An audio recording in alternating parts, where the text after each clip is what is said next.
Por el COVID, ¿verdad? El COVID empezó a tener una de estas complicaciones que era la formación de la membrana hialina. ¿Ya? Pero ¿qué es la enfermedad de membrana hialina? Lo que nosotros ya conocíamos anteriormente. Es una inmadurez pulmonar, en realidad, por deficiencia de surfactantes prematuros. ¿Ya? Es una enfermedad que se da justamente en pulmones inmaduros. En pulmones inmaduros. ¿Ok? Entonces, la enfermedad de membrana hialina, también conocida como el síndrome de estrés respiratorio, ¿ya? Está en un 2% en los recién nacidos, principalmente prematuros. ¿Ok? Niños desarrollan una respiración rápida y forzada después de nacer. ¿Para qué sirve el surfactante? ¿Cómo?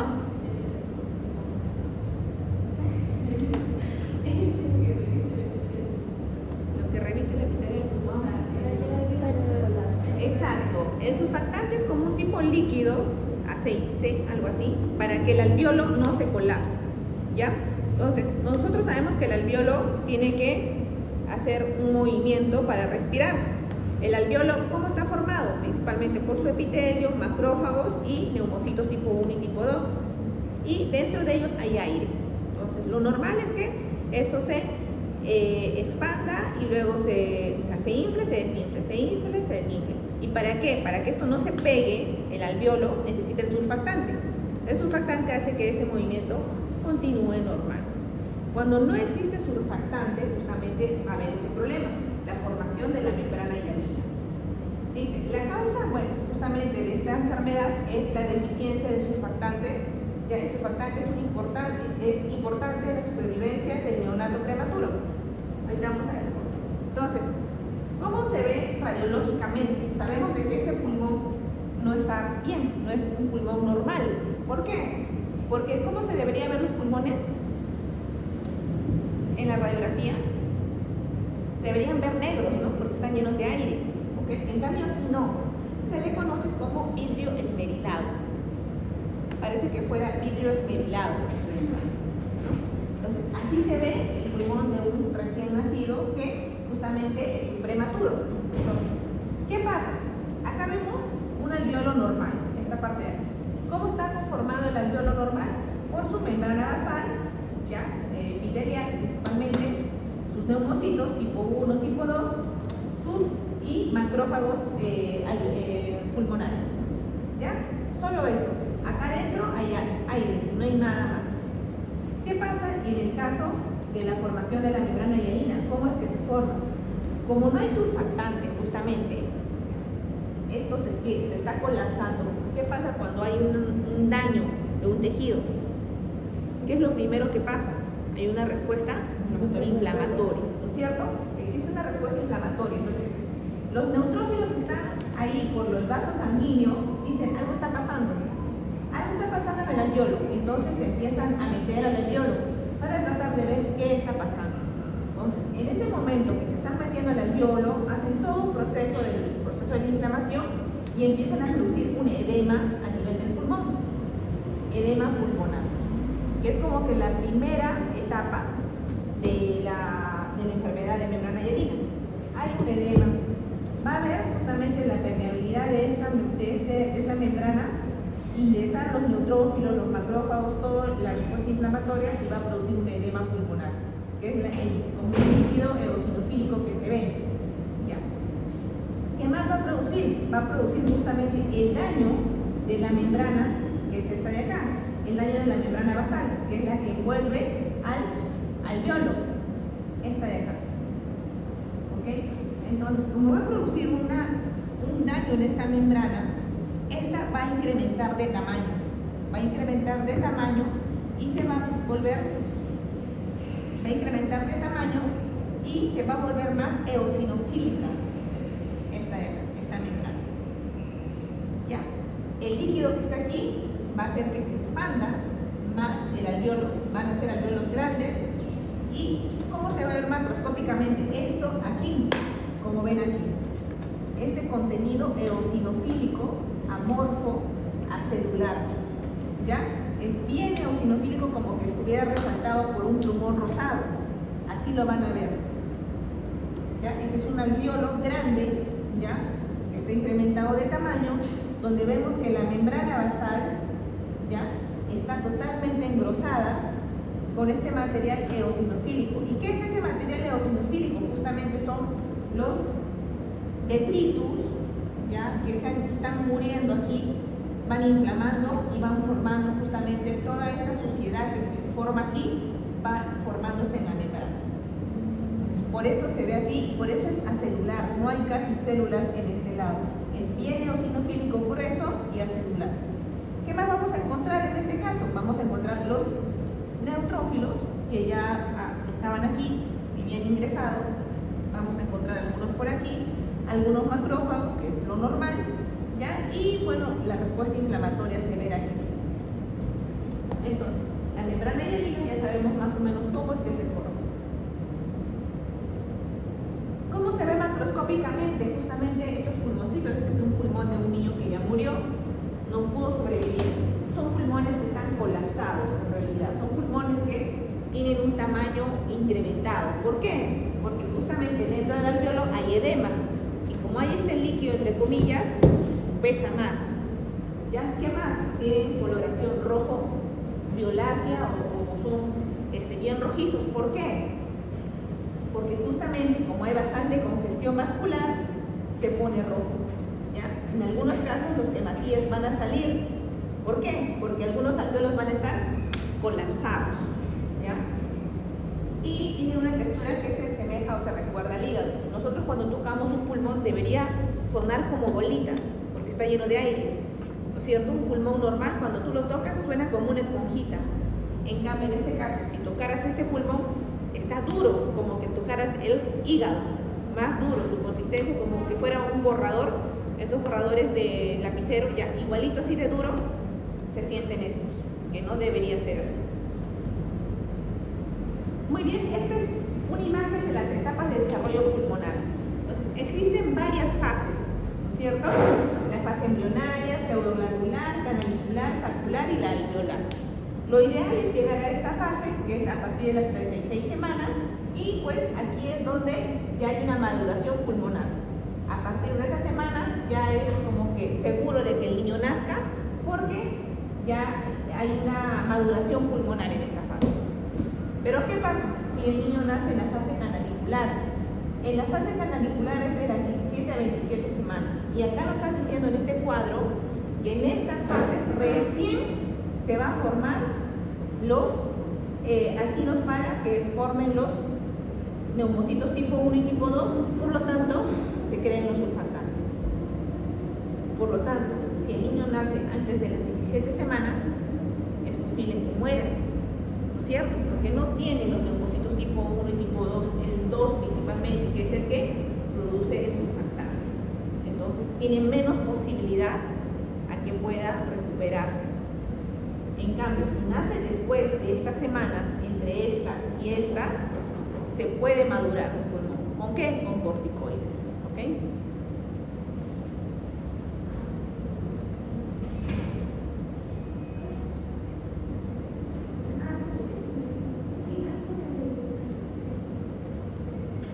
Tiene la apariencia de la radiografía. Entonces, en este caso, acuérdense bastante de esto. Esta es la fase canalicular, la fase donde recién se están formando los neumocitos tipo 1 y tipo 2.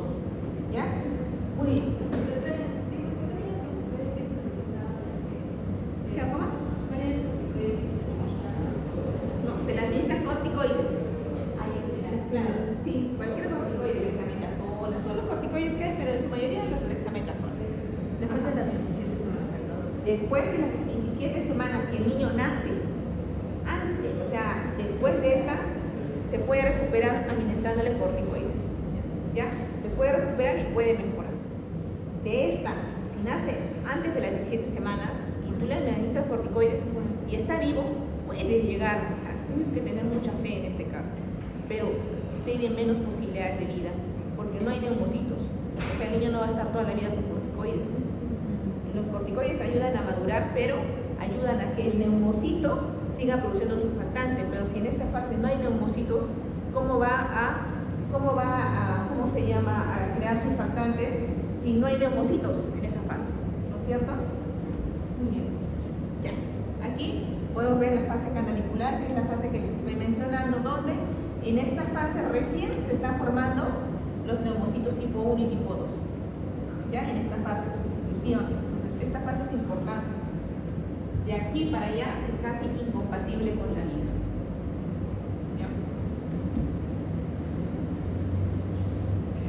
Muy bien, entonces, ¿qué vamos a ver en las láminas? ¿Qué es lo que nosotros nos vamos a interesar ver en las láminas? Uno, alveolos que no hay, por lo tanto, alveolos colapsados. ¿Cómo se le llama cuando el alveolo está colapsado? Atelectasia. ¿Cómo se le llama cuando el alveolo está hinchado y con mucho aire? Enfisema. ¿No es cierto? Ya. Entonces, vamos a encontrar una atelectasia difusa. No hay alveolos. No hay, están colapsados completamente.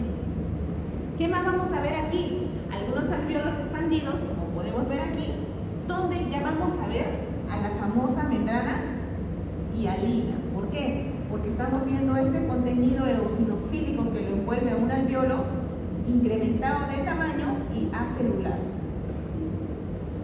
Esa es la membrana hialina de un alveolo. Por lo tanto, si nos dan esta imagen, el paciente ha sufrido una enfermedad de membrana hialina. Tiene que ver a alveolos colapsados y este alveolo de acá exclusivamente, que es este material eosinofílico acelular, como que fuera resaltado, ¿no? Está como que fuera un resaltado rosado.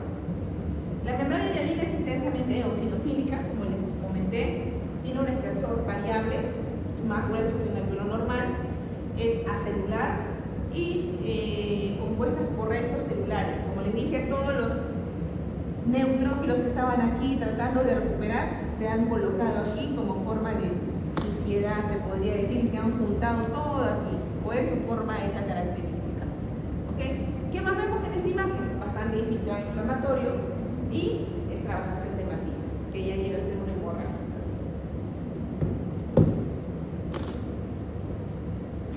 Aquí, por ejemplo, podemos ver una etapa donde vemos todavía alveolos.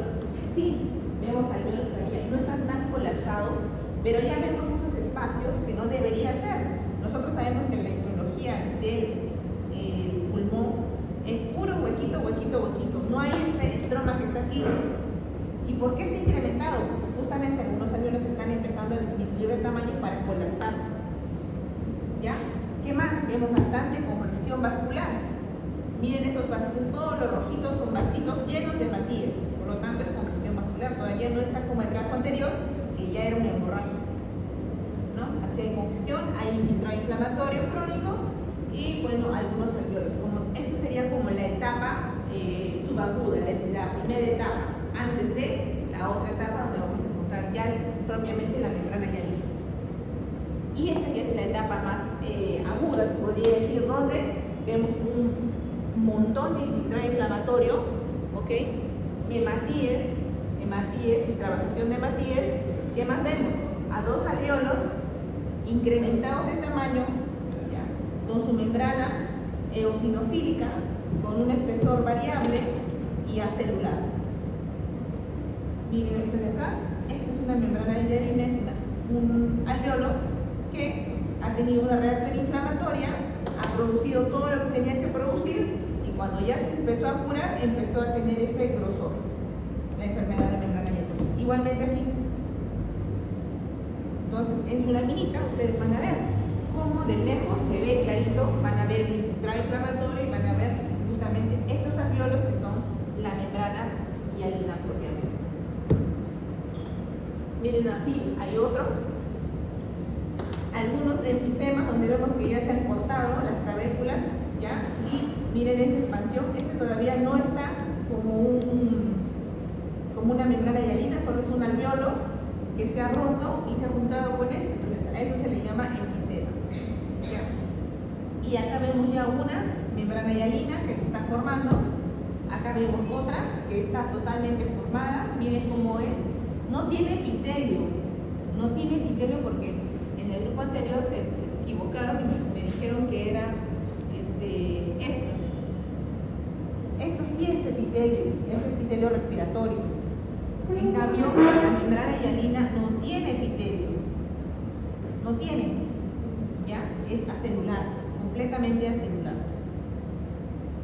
Igualmente acá, no hay epitelio. No confundan esto con un bronquiolo, por ejemplo, ¿ya?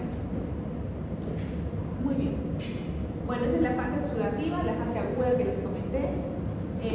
Los cambios van a ser membranas hialinas en conductos o sacos alveolares, el edema intersticial.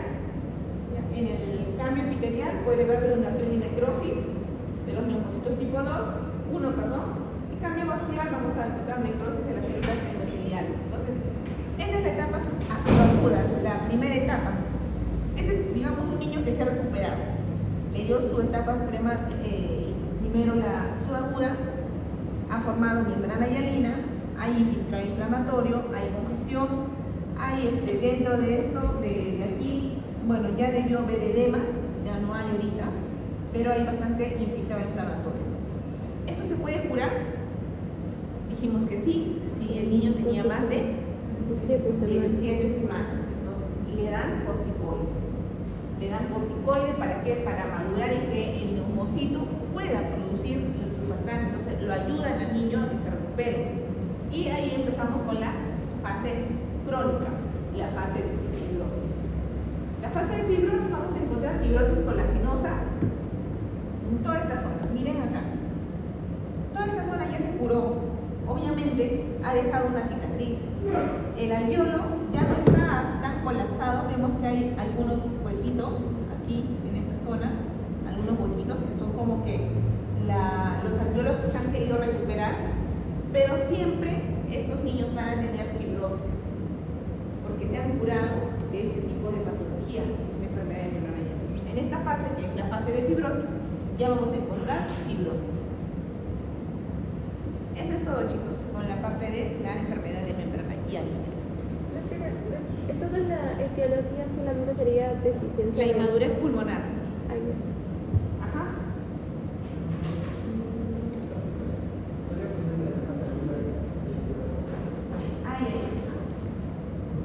La última. Ajá. Esta es la fase subaguda, sudativa o aguda. Y esta es la fase de fibrosis.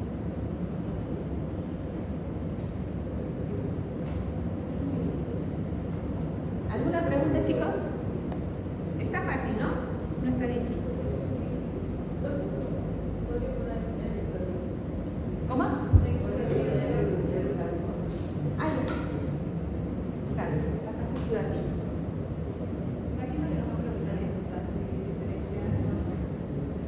Depende, no sé. Membrana hialina, congestión. Estoy pensando con el grupo anterior también hacerle el examen con microscopio, ya no con fotos, para que pueda ver y pueda definir el diagnóstico y todo. Pero todavía lo voy a pensar. No lo evalúe mucho, doctora. No lo evalúe, entonces sí lo hago. ¿Por qué más de práctica y...? Porque tenemos bastante tiempo, ese día hay bastante tiempo para ustedes.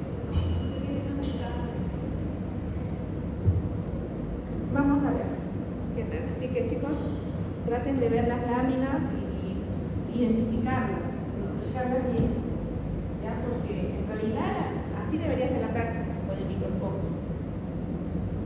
Entonces vamos a ver cómo van también. Los otros chicos, ellos me pidieron hacer eso, pero cuando les dije, ya no quieren. Muy bien, vamos con el segundo tumor, que es el tumor de Wills, no el de Wilson. Ya, tumor de Wills, también llamado nefroblastoma. Ya, los dos tumores que vamos a ver, que es el nefroblastoma y el neuroblastoma, son tumores de inmadurez, en realidad. Ya. ¿Qué pasa en este tumor? Es una neoplasia maligna, chicos. Por más que es de niños, es maligna.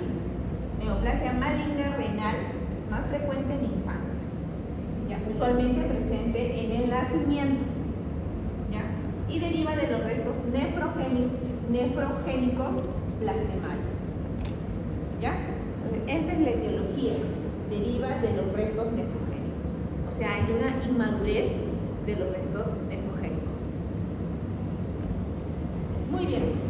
Acá nos han puesto esta imagen específicamente. El cuadro clínico son niños que tienen una masa abdominal, ¿ya? Que nacen con una masa abdominal y, bueno, a veces está con hematuria, signos de compresión abdominal por la misma lesión que tienen.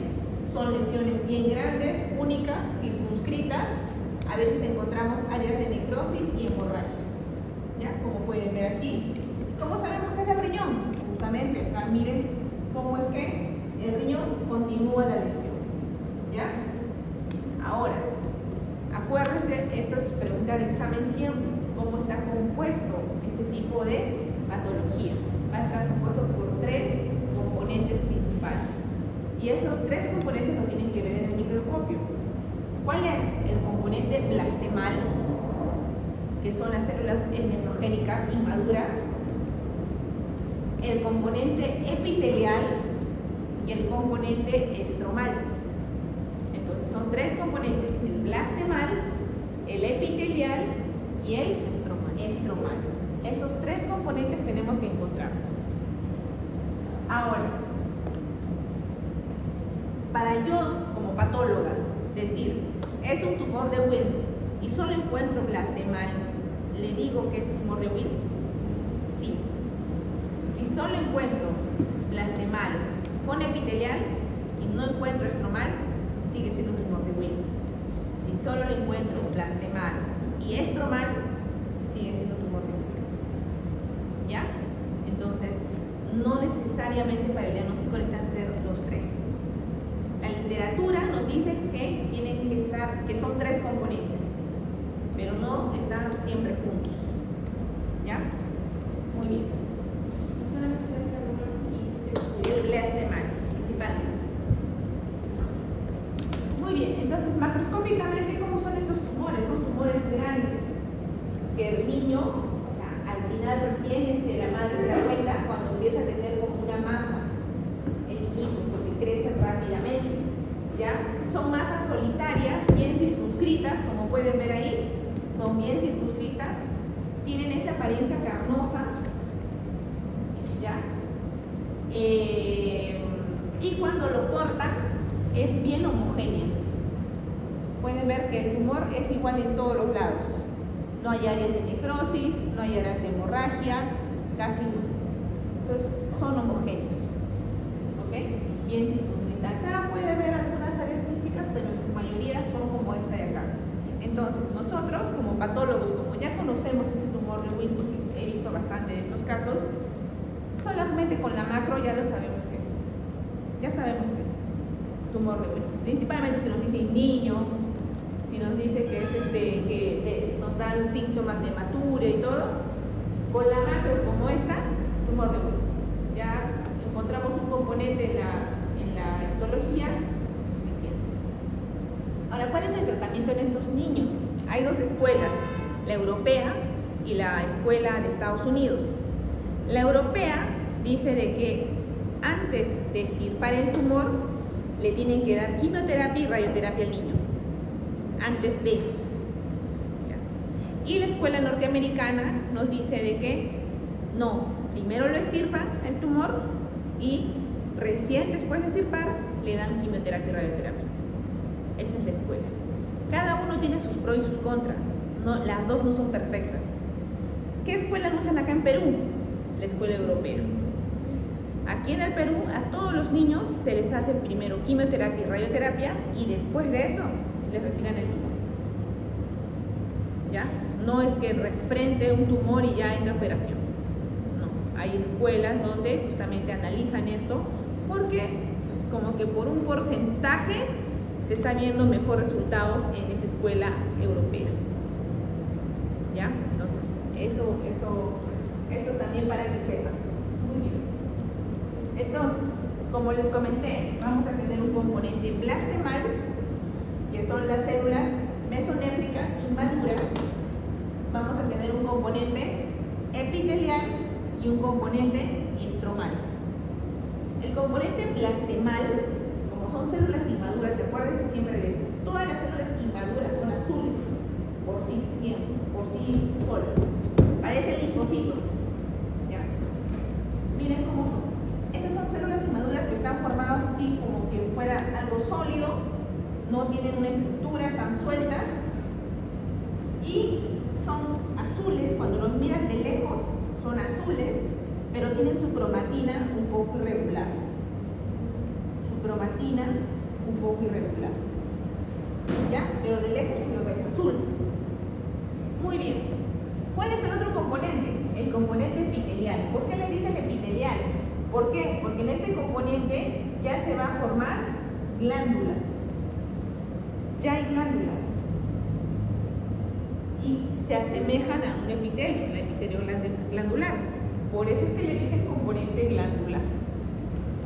Y el otro, que es el componente mesenquimal o estromal, que es el resto, que está formado por fibroblastos. En el examen, ustedes me tienen que colocar. Si yo les coloco este tumor y les coloco el componente que les coloque yo en la flechita, me tienen que decir cómo está compuesto ese componente. ¿Por qué? ¿Ok? Acá lo vamos a ver.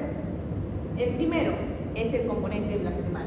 Es todo esto de aquí, que todavía no tiene una estructura, no hay glándula, no hay nada, está suelto, formando algo sólido. ¿Cuáles son las características? Es el componente menos diferenciado. Menos diferenciado porque no forma nada, ¿ok? Consiste en células indiferenciadas de tamaño pequeño a mediano, ¿ok? Con núcleos regulares relativamente pequeños y nucleolos pequeños. Son pequeños, cromatina gruesa o irregular, núcleos pequeños y nucleolos pequeños también. Puede mostrar componentes de patrones como el difuso que les digo, que no forman nada, o como serpientes. Pueden encontrarlo así, que se mete por las glándulas, forma como una serpiente, ¿ya? Y tiene bastantes figuras mitóticas. Ustedes allá en su lamita van a ver que está lleno de figuras mitóticas, atípicas, ¿ya? Mitosis un montón van a encontrar. Muy bien, entonces este es el componente blastemal y esas son como que sus características que me van a colocar. Aquí vemos el componente también epitelial. Este es el componente epitelial. Todo lo que ya forme glándulas, donde veas que hay formación de glándulas, ya nosotros le decimos componente epitelial. ¿Cuáles son? Es un poco diferenciado, ¿ya? Pero ya formas estas glándulas que acá le denominan como rosetas. ¿Ustedes saben cómo son las rosetas? Son como plantitas. Búsquenlo en su internet, en su internet, a ver, rosetas. Búsquenlo por favor. Es una apariencia de rosetas, no es que sean rosetas porque ahorita lo vamos a ver en neuroblastoma de la verdad rosetas. ¿Cómo espirales? Ahí está, como esas. No, un celular. Ajá, como eso. Es como rosetitas, como forma, como rositas, bueno, algo así. ¿Ya? Ahorita lo vamos a ver en neuroblastoma, eso bien. ¿Qué más? Dice que hay elementos bien diferenciados. Bueno, se va a ver bien las glándulas tipo rosetas, se va a ver bien. Y dice que pueden contener elementos heterólogos. ¿Qué significa esto? Que podemos encontrar aquí adentro epitelio escamoso, ¿ya? O epitelio glial. O sea, podemos encontrar epitelio escamoso o epitelio cerebral. Una vez que este está inmaduro, algo ha pasado, una falla ahí, que algo ha hecho de que si acá hay epitelio escamoso y epitelio glial, este niño tiene un peor pronóstico. Por eso es importante como patólogos nosotros que tenemos que buscar algún elemento heterólogo. ¿Ya? Entonces, esto es el componente epitelial. Bueno, aquí más o menos como se ve, está pixeleado, pero sí, se ven glándulas, ¿no es cierto? Se ve de lejos las glándulas.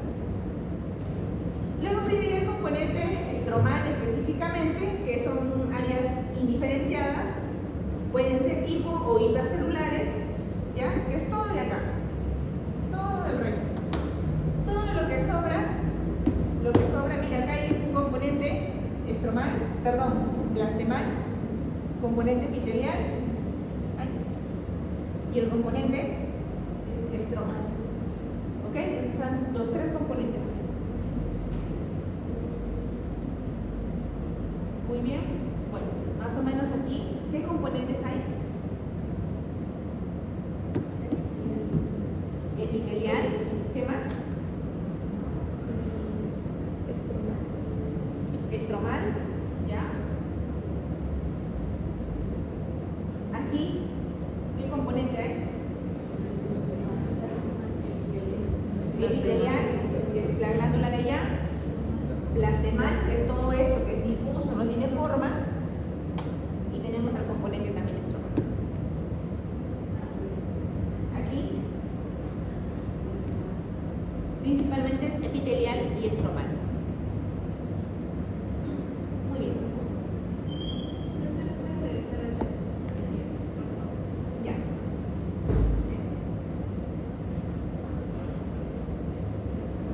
Muy bien, ¿alguna pregunta aquí?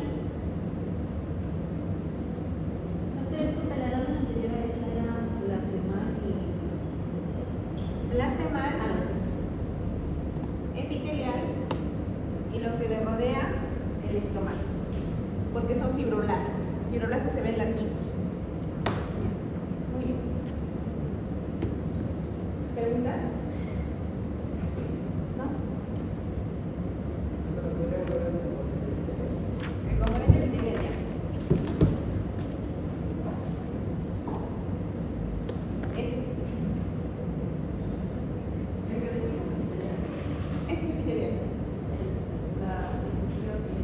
¿Cómo? Claro, epitelial. ¿De qué le sigue? Está lleno de glándulas. Muy bien.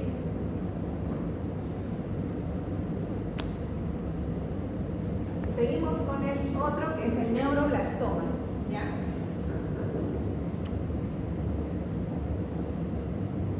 Muy bien, chicos. Neuroblastoma. Se parece a nuestro nefroblastoma, ¿no? Tiene el mismo por ahí. ¿Por qué? ¿Por qué creen? Blastoma, ¿de dónde viene el término blastoma?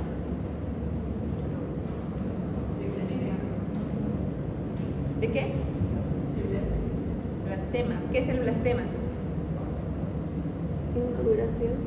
Ajá, exactamente, ¿no? Es por la inmadurez de un epitelio. ¿Ya? Nefroblastoma era por inmadurez de del componente nefrogénico.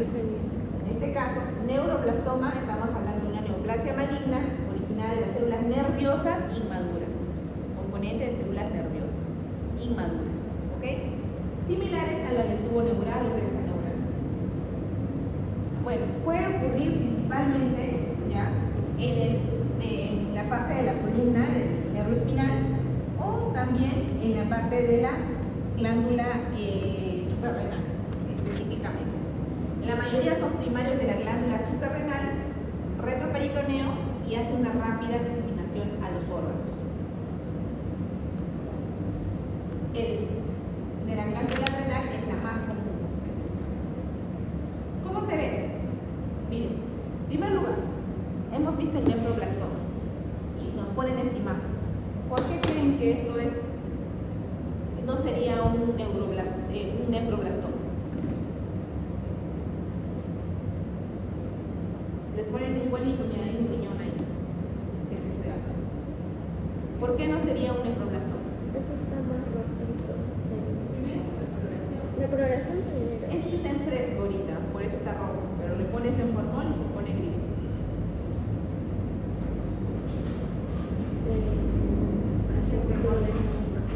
¿Cómo? Pareciera como si el borde El borde estuviera más grueso. Ya, pero ¿qué más? ¿Qué les hace pensar de que no es primario de riñón? Porque esta diferencia, justo aquí se cierra, se nota. En cambio el otro no venía de frente de la corteza renal, estaba ahí conectado. En cambio aquí no, se nota que termina el riñón y de ahí se está formando el pulmón. ¿Okay? ¿Qué más? Miren aquí, ¿qué es esto? La suprarrenal. La suprarrenal es así, es de forma triangular y es amarilla. Esta es una suprarrenal, solo que aquí justamente se está generando nuestro neuroblastoma. Y por eso es que ahí al generar ha incrementado tan intensamente nuestra glándula suprarrenal que llegan así, grande. Y dentro de esto está este tumor. ¿Qué características tiene este tumor? También es homogéneo. También puede ser blanquecino, ahorita está fresco, pero tiene áreas de hemorragia y necrosis a diferencia del otro. Este sí tiene áreas de hemorragia y necrosis. ¿Ya? Muy bien. ¿El neuroblastoma no tiene áreas de hemorragia y necrosis? No, en su mayoría no. No tiene. Podemos encontrar algunas áreas hemorrágicas y quísticas, pero hemorragia y necrosis. Muy bien. Esto es importante, chicos, que aprendan. Las rosetas. Existen bastantes rosetas en realidad y cada una tiene como que su patología.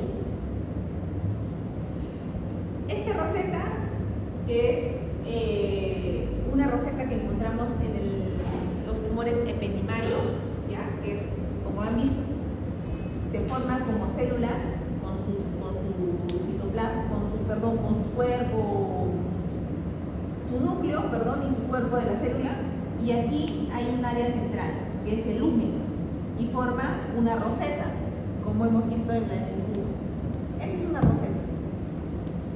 Cuando vemos una roseta que tiene un material eosinofílico en el centro, bien eosinofílico en el centro, estamos hablando de que estas rosetas son de una estirpe ependimaria, o sea, estamos hablando de un tumor ependimario. Cuando vemos que esta roseta también se forma y tiene en el centro como neurópilos, o sea, pequeñas cositas delgaditas que nos hacen pensar en neurópilo, que es el epitelio glial, o sea, cerebral, ¿ya? Estamos hablando de una roseta llamada de Homer White.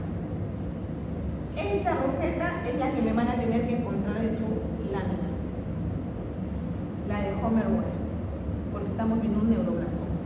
Esta roseta se ve en los neuroblastomas. Tenemos otra roseta que vemos que también llamada Flexner, que también tiene así como áreas puntiagudas, pero tiene un material más eosinofílico, y esto lo encontramos en pacientes con retinoblastoma. Los Flexner es en el retinoblastoma y los Homer White son en los neuroblastomas. Luego tenemos otro que es para otro tipo de patología, que es la perivascular, que encontramos en el centro vasitos sanguíneos. Se nota clarito porque vamos a encontrar hematías ahí adentro. ¿Ok? Y bueno, esta es otra roseta. Más grande. Neuroquística. Muy bien. Entonces, en su imagen van a ver ustedes esto. Muy fácil. Un área muy azul. Dijimos que las células azules, en este caso estamos hablando de blastemas y de blastoma, se ven así, bien azules. Entonces, lo primero que ustedes van a ir, primero la ven en 4X y van a ver su lado hemorrágico con necrosis y van a ver un área azul que les llama mucho la atención. Es ahí donde van a bajar. ¿Qué van a encontrar? Ahí. Vamos a encontrar mandos de células malignas pequeñas azules, ¿ok? Que son justamente nuestras células malignas.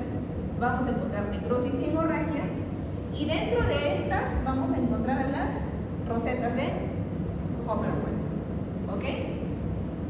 Entonces, cuando bajamos un poco, miren cómo son las células. Son células pleomórficas, grandes, irregulares, ¿ya? Con una cromatina gruesa y algunos nucleolos prominentes, como podemos ver aquí.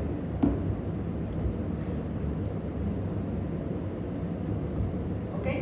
Principalmente. Ese es nuestro primer componente. El componente que está conformada por estas células pequeñas, redondas, de medianas a pequeñas. Luego vamos a buscar nuestras rosetas. Acá el doctor ha visto una roseta donde encontramos estas pequeñas rayitas, se podría decir, adentro, pero ya ha formado una forma de roseta. Es nuestra roseta de Homer. ¿Ok? Lo primero, de lejos, miren cómo se ve una forma de roseta. Muy bien. Acá vemos otra que se quiere formar. Miren, hay una que también se quiere formar. también vamos a encontrar bastante índice de mitosis atípica.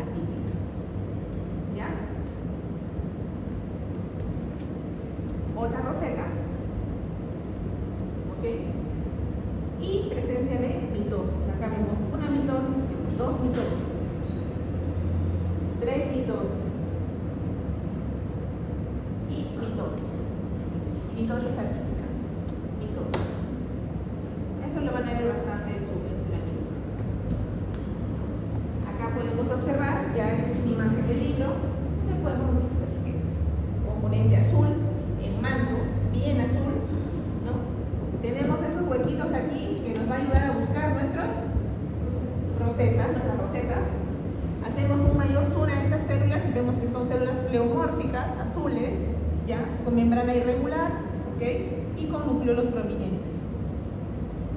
Y ya a mayor aumento vamos a encontrar nuestras rosetas que tienen que tener este material como que fuera rayitas o algo medio rosadito, pero tiene como que fuera alambres interpuestos, ¿ya? Muy bien, eso es todo. ¿Alguna pregunta aquí? Está fácil, ¿no es cierto? No está difícil.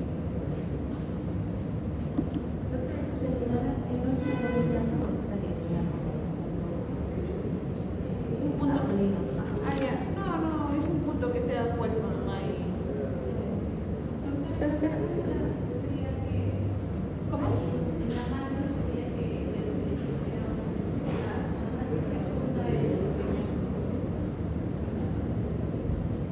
No, le puedes poner una lesión nodular independiente del riñón que nace de la glándula suprarrenal.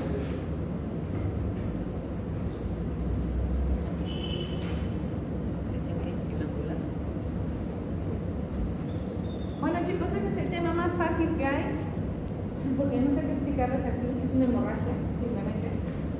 Es una hemorragia intraventricular cerebral, ¿ya? Hemorragia originada en la matriz germinal subepenimal, ¿ok? Que es una estructura embrionaria transitoria en el tejido vascular. Todos estos son patologías de bebitos, de niños, porque seguro que están llevando patología pediátrica, ¿no? Entonces, principalmente aquí va a tener muchas causas y es esta hemorragia que se va a dar entre los dos ventrículos. Nada más. Ustedes ya saben ver hemorragia, ya saben ver hematías, ¿no? Entonces, ¿cuáles son las causas o los factores de riesgo?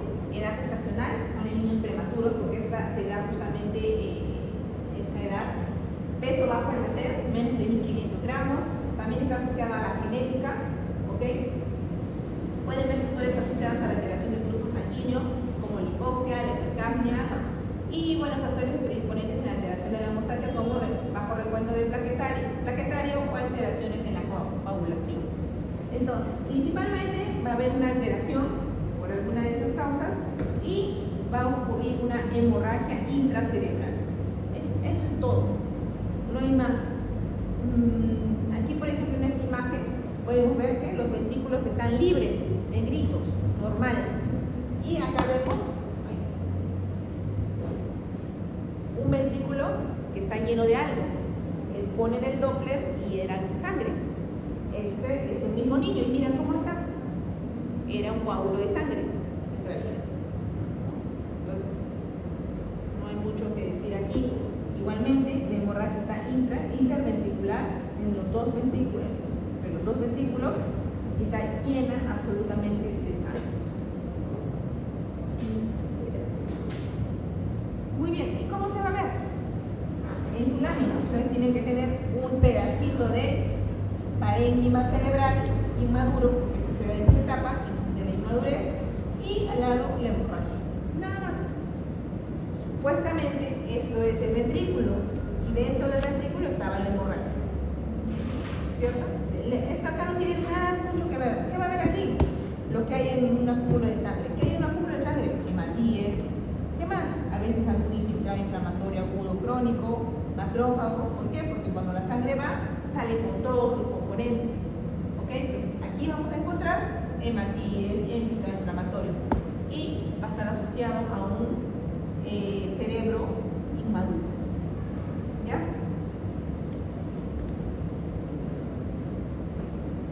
Y esa es la foto que tal vez ustedes tomen, ¿no? Acá está parte del cerebro inmaduro y acá está la hemorragia. Nada más, eso es todo. No es mucho.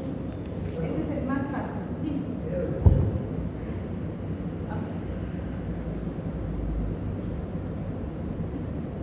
En este caso pasaría la etiología. Acá está. La etiopatogenia sería esta.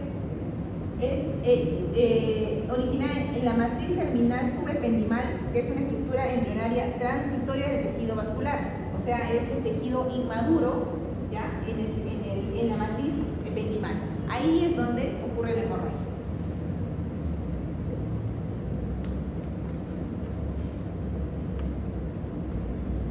¿Alguna otra pregunta? ¿Cuál es el tratamiento? Tratamiento, en este caso sí no sabría, o sea, como son inmaduros, tal vez está intrauterino, ¿no? Y cuando nace, escucha, tendrían que haber una forma de operarlo al niño, supongo, ¿no? Sacarle ese coágulo. Va a ser difícil porque justo está entre los dos ventrículos, ¿no? Pero pues ahorita, menos mal que la tecnología ha avanzado bastante, que hay operaciones que pensamos que nunca se podían hacer, que se están haciendo. Doctora, en la etiopatogenia también puede ser alteraciones en la mostaza genética. ¿Cómo? En etiopatogenia. Esos son factores de riesgo. Ujú.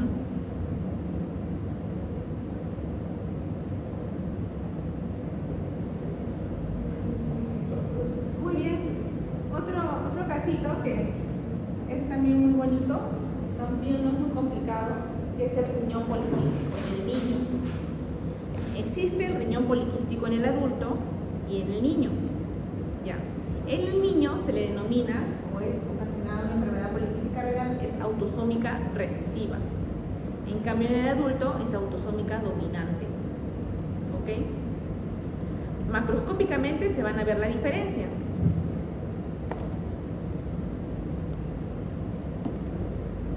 Bueno, los cuadros clínicos son una insuficiencia renal en el niño, principalmente riñones sumamente o levemente agrandados, y suele asociarse a fibrosis hepática congénita.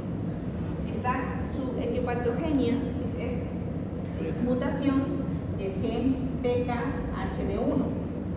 Esa es su etiopatogenia en estos casos del niño. Es la mutación del PKHD1. ¿Ok? Muy bien. Ahora, obviamente que depende de cuándo esté alterado el riñón con los quistes, va a depender su funcionalidad. Mientras más quistes tenga, menor funcionalidad del riñón. ¿Ok? ¿Cuáles son sus características clínicas? Pues dolor, principalmente, una masa palpable a nivel del estómago, la función renal va a estar reducida, va a haber un aumento de las presiones, infecciones del tracto urinario, ¿no? Eso es principalmente. Entonces, aquí está la clasificación de patologías en quistes, como les comenté. En niños, principalmente, la más común es esta de acá, que es la autosómica recesiva, que se denomina la enfermedad renal poliquística autosómica recesiva. Así. En adultos está la enfermedad renal poliquística autosómica dominante. ¿Por qué? Porque esta se da cuando ya eres adulto. En cambio, en el niño, desde que nace. ¿Ya? ¿Cómo se ve? Bueno, tiene una diferencia entre un riñón de un niño y un riñón de un adulto. Este es el riñón de un niño con enfermedad poliquística autosómica recesiva. No es tanto como este, ¿no es cierto? Este es una autosómica dominante, este es de un adulto. ¿Ok? Acá son pequeños, pero se ven así. Cuando ya le haces mayor zoom, ves que hay quistes, quistecitos, quistes, y está como que medio, como que fuera una telita. No es así como normalmente lo conocemos al riñón, que es más o menos tiene consistencia dura, es media carnosa. Acá vemos que está bien frágil. ¿Ok? Miren. Y bueno, acá vemos un adulto, ¿no? un adulto que es diferente a la del niño. Ya, ellos a veces, los adultos no se dan cuenta. ¿Por qué? Porque va creciendo, creciendo. Me acuerdo que una vez en morgue llegó una señora que había muerto, no sabemos qué causa, pero cuando se le hace la autopsia, le encontramos un riñón, bueno, los dos riñones de ese tamaño. Cada uno medía así, era grande, en toda su barriga. Y la señora era obesa, pero tal vez se le sacó eso y ya no estaba obesa. ¿Ok? Y lo peor es que todo el riñón era poliquístico. Entonces tú dices, ¿cómo puede vivir con este riñón? Es incompatible con la vida, ¿no? Porque, pues, imagínate, no hay función renal aquí. Pero vamos a ver de que en algunos pedacitos chiquititos quedan por ahí unas nefronas que están ahí tratando de darlo todo por la persona. ¿Ya? Y bueno, ¿cómo se va a ver el quiste? Son quistes simplemente. Miren aquí, este es un riñón, ¿ya? Que no tiene la apariencia renal. ¿Por qué? Porque vamos a encontrar múltiples quistes de todos los tamaños. Quistes grandes, quistes pequeños. ¿Ok? Que son estas grandes dilataciones que vemos. Ahora, no se confunda, porque algunos me han confundido, los túbulos. Los túbulos a veces también se dilatan, ya, pero están conformados de diferente forma. Miren, este es un quiste, un quiste, un quiste. Y aquí encontramos dos nefronas. Entonces, nefronas normales es entre los espacios quísticos. Ustedes van a buscar nefronas. Por ahí debe haber un sobreviviente para que tú digas, uy, no, este es un riñón, porque imagínate que te den la lámina sin no dicen nada. Es lo peor, ¿no? Imagínate que ya, pero tú con la lámina puedes ver algo y si encuentras una nefrona ya estás sabiendo que es un quiste renal. ¿Ok? ¿Qué más? Acá pueden ver, ya, dilataciones quísticas, pero queremos ver cómo están formadas estas dilataciones, qué tipo de epitelio tienen. Y este es el epitelio simple, cúbico o aplanado. Ese epitelio lo tienen que buscar en los quistes, el epitelio cúbico simple o aplanado. Aquí. Y a veces dentro de este epitelio vamos a encontrar esto de acá que se le llama material proteináceo. ¿Okay? Y acá les puse un dibujito que está mejor que esas imágenes. Este es un riñón poliquístico.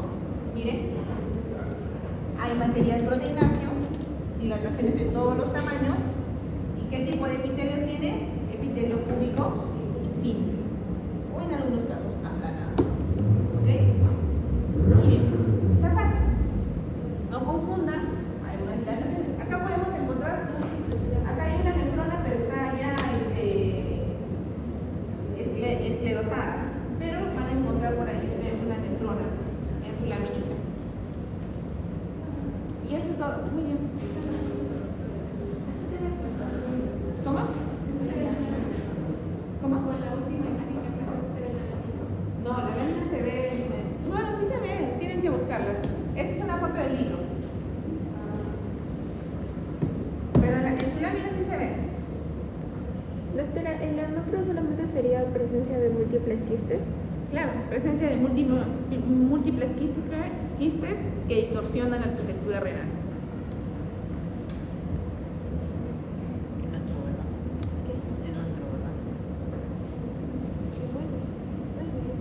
Muy bien. Ahora sí, porque lo reinicié. El último casito, chicos. ¿Han escuchado hablar sobre la aspiración de líquido amniótico? Sí lo deben haber escuchado, ¿no? Es cuando un bebito sufre ¿de qué? Sufrimiento fetal. El sufrimiento fetal, ¿en qué consiste? ¿Sufrimiento fetal en qué consiste? Cuando el niño empieza a aspirar el líquido amniótico, principalmente. ¿Ya? No debería respirar el líquido amniótico. ¿Sí? Dice, la asfixia aguda intrauterina estimula movimientos, ¿ya?, de jadeo que permiten el ingreso del líquido amniótico a la vía aérea. Entonces, vamos a encontrar ese líquido amniótico, esa líquido dentro de los pulmones. Esa es la idea de esta lámina. ¿Ok? Ver líquido amniótico dentro del alveolo. Acá podemos ver un niño normal, está normal, pero acá un niño con sufrimiento fetal. Está viendo este meconio, el niño que ha agotado sus necesidades, empieza a entrar en un estrés, una parte de sufrimiento fetal, donde empieza a hacer jadeos y a respirar esto y entra por la nariz. Todo este líquido amniótico entra por la nariz. Entonces, ¿qué pasa? Que va hacia los alveolos. Los alveolos, cuando hay algo extraño, empiezan a tener reacciones y ya no van a empezar a respirar como se debe. Y cuando el niño no empieza a respirar como se debe, ¿qué pasa? Sufre de hipoxia, por eso está moradito. ¿Okay? Acá vemos como el niño, el meconio está ingresando hacia los pulmones. ¿Okay? ¿Cómo?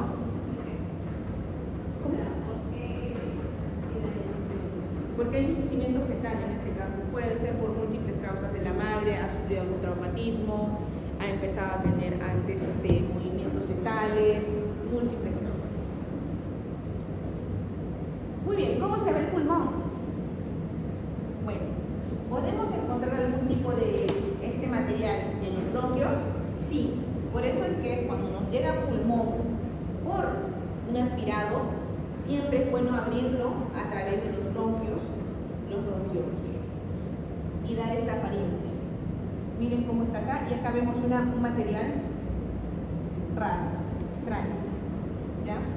Esto ha ingresado a los alveolos, ¿ya? Ha ingresado a los alveolos, ¿okay? Y cómo es que se ve, justamente va a tener una apariencia incrementada. Ya no va a ser esponjoso, pues va a tener una consistencia más dura, ¿ya? Tú lo vas a agarrar y ya no va a ser esponjosito como si tuviera aire, porque ¿qué? Adentro hay justamente este meconio. ¿Okay? Muy bien, ¿y cómo se ve el meconio? Se ve así. Son como estas perlas de queratina que le llamamos, son como cositas alargadas, pequeñas, que es la queratina propiamente, que está compuesta principalmente del meconio. Ahorita lo vamos a ver mejor. Miren, el meconio lo podemos encontrar dentro del alveolo y también en los bronquios. No ve que tiene todo ese recorrido. Pues depende del corte que hagamos, vamos a encontrarlo dentro del alveolo y en el bronquio. En sus láminas he visto que tienen casi bastante en el alveolo. Hay bastante meconio. ¿Y cómo se ve? Miren, contienen escamas de queratina. Estas escamas, estas cositas alargaditas, ¿ya?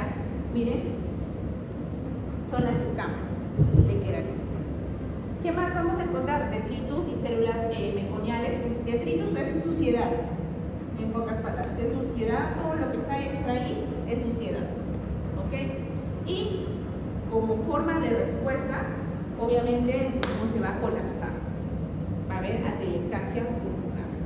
¿Qué más podemos encontrar? Como hay atelectasia, puede haber un enfisema compensatorio. El pulmón se cierra por unos lados y como empieza el cuerpo a decir, oye, se está cerrando algunos alveolos, ¿qué está pasando? Entonces, por otro lado, la otra parte del pulmón dice, hay que abrirlos más. Empiezan a abrirse y como se abren tanto, se empiezan a romper las trabéculas que los unen a los otros alveolos y por eso forman un enfisema.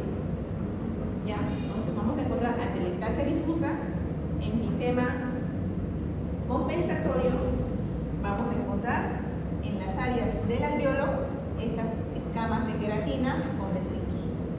¿Qué más vamos a ver? Congestión vascular, ¿ya? Como pueden ver aquí, congestión vascular y algunas áreas hemorrágicas. Miren, aquí hay otra foto donde hay aquí también el intrainflamatorio. Aquí vamos a encontrar el intrainflamatorio. Como pueden observar, va a haber bastante intrainflamatorio. Miren los alveolos y ahí se pueden ver las escamas. ¿Ya? Las escamas.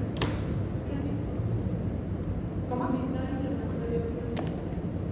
Crónico y agudo, ambos. Y acá también, a mayor aumento, vemos este extraño líquido que tiene la apariencia hasta del color medio del meconio, que es verde, ¿ya? Pero aquí podemos encontrar estas escamas, ¿ya? Dentro del epitelio. Por ejemplo, aquí está dentro de un epitelio respiratorio, un bronquiolo ciliar. Muy bien. ¿Alguna pregunta aquí?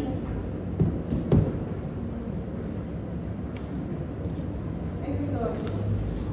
Está muy fácil, así que agarren su microscopio y empezamos.